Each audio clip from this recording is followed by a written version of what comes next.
Hello, I'm Alex Compton with Luminescence Photography in Pahrump, Nevada.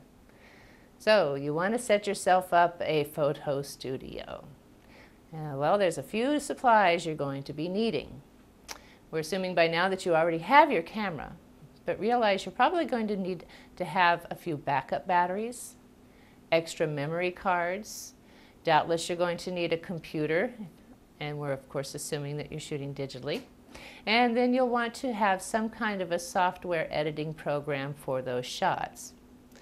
That said, for the studio itself, you'll want to have some kind of a camera mount flash at least, ideally one which you can remove and put onto a light stand. If necessary, that will get you by until such time as you can afford to get the bigger lights.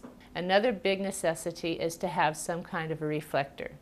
You can make do in the beginning by taking the matte side of some aluminum foil onto a piece of cardboard, but you can also purchase online through eBay. They have some eBay stores over there, very inexpensive, very nice 5-in-1 reflectors up to like 42 inches for under $40. So it's not a really big investment for something which you can change the tones on. Again, you're going to need a camera tripod. Ideally, you'll have some kind of a remote or some cord in order to take the long time exposures for the low light situations when you want to have very nice lighting. You'll need backdrops and props of some kind.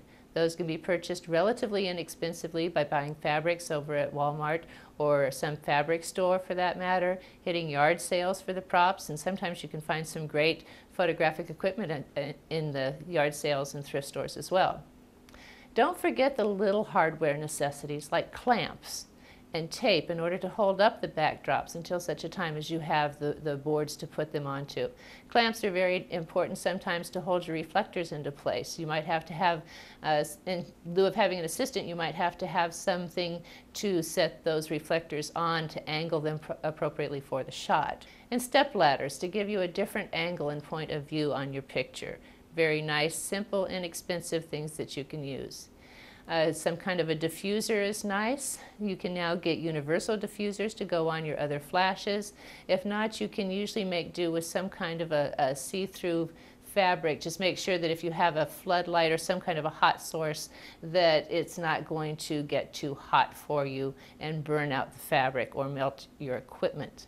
You will also need a hair light, some little light to come down and add a little shine onto the hair, and some little backlight in order to bring up the tones from underneath.